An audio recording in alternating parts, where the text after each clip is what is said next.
Tournament Central atop Hancock Stadium at Illinois State University here in Normal, Illinois. You'll meet my associate shortly. For the 6th year now, the Illinois High School Association has conducted statewide football tournaments. We'll be bringing you all the action in the 2 games remaining to be played, one this afternoon and the other tonight. Based on student body size, there are 5 different classes in the IHSA football tournaments. All told, more than 500 teams participated in the playoffs, along with at large entrance, champions from more than 70 football conferences began the 5-class playoffs following the 9th week of regular season play this fall. Conference affiliation and the average size of the student bodies within a league or conference determines the class a school plays in. To arrive at the average conference enrollment, the largest and smallest schools in the league are discounted. Then the average student body size of the remaining schools in the conference determines the class into which any given school is assigned. With us to assist in our coverage is Floyd Brown. How about an update? Thank you, Bob. To get a fix on where things stand, let's take a look at yesterday's scoring. In the first game, Hampshire defeated Chinois by a score of 34-8.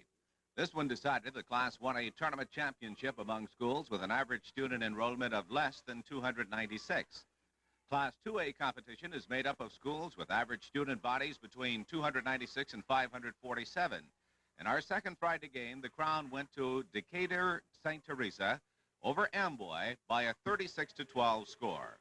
The 3A statewide honors went to Mascoutah when they downed Morris 7-6. The 3A class comes from schools with average student enrollments between 548 and 1,158.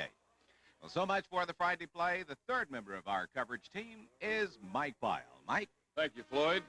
In our game this afternoon, we'll have the 4A final between Wheaton North and LaSalle-Peru. This class embraces schools with an average student body between 1,159 and 2,029. And tonight, the 5th championship game in our series is between St. Lawrence of Burbank and East St. Louis Senior High School. This one will be for the 5A crown. All of the schools that competed in the 5A class have an average student body of more than 2,029. And that's it for now. Floyd?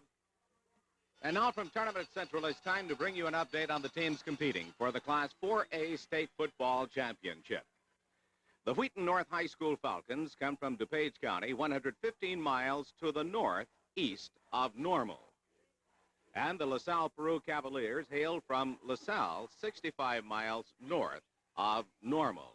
Let's take a look at that Wheaton North Ball Club, coached by James Rexilius first. The captains are Rich Stachniak, Dave Burston, Mark Eisenhart, and John Flaherty. Wheaton North lost its first game of the season, but they've been getting better every set, so they have really improved through the season. Their quarterback, Charles Long, is a tall enough kid to see his receivers. He passes well, but they like to run, and they're going to have some difficulty today because they are the smaller of the two teams, and they're going to be running against a big line from St. Lawrence. And speaking of St. Lawrence, what about them today, Mike? Well, they're playing LaSalle-Peru today, Floyd, and the Cavaliers, the early favorites for the 4A title, hope their lucky number is 3. It's their 3rd consecutive appearance in the 4A title game, losing both previous appearances to 4-time titleist Joliet Catholic. The Cavaliers are a big team anchored by 250-pound Jeff Ostrowski and 210-pound Mike Knobloch, both All-Staters. And if you want to watch this game today, watch the play up front in the trenches. This will be a great game on the line. It certainly will be a great game, too. And now, to get things underway, let's take you to the side of the field where Bob Starr is standing by. We'll have the starting lineups and opening kickoff for you shortly. But first, here is the national anthem. And now, ladies and gentlemen, please stand and sing the national anthem.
to bring you the opening lineups, here is Floyd Brown.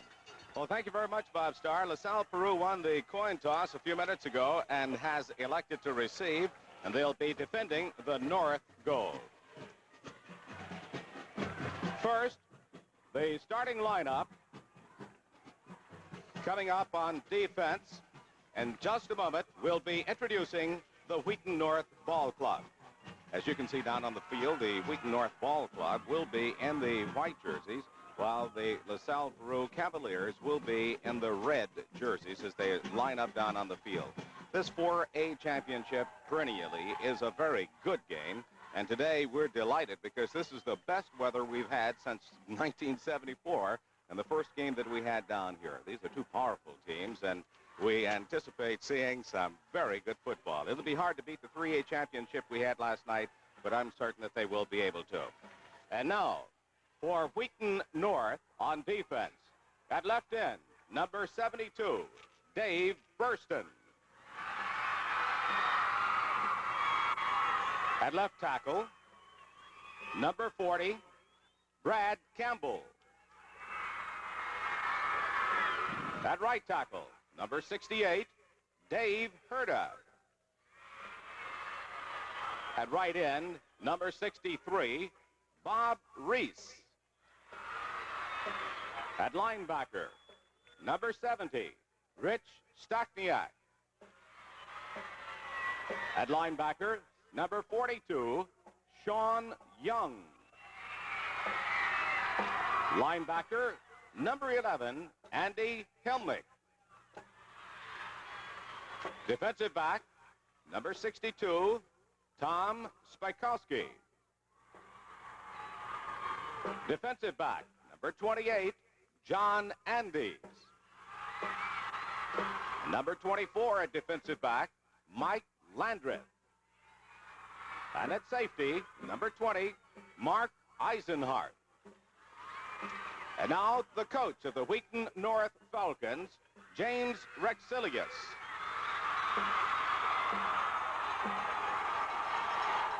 And now for the LaSalle-Peru Cavaliers, their offensive lineup. At left end, number 84, Mike Bassador. At left tackle, number 72, Bob Baker. At left guard, 68, Joe Pearson. At center, number 55, George Cassup. At right guard, number 62, Mike Knobloch. At right tackle, number 75, Jeff Ostrowski. At right end, number 83, Andy Peterson. The quarterback, number 13, Jim Pistono. At halfback, number 42, Pete Bray.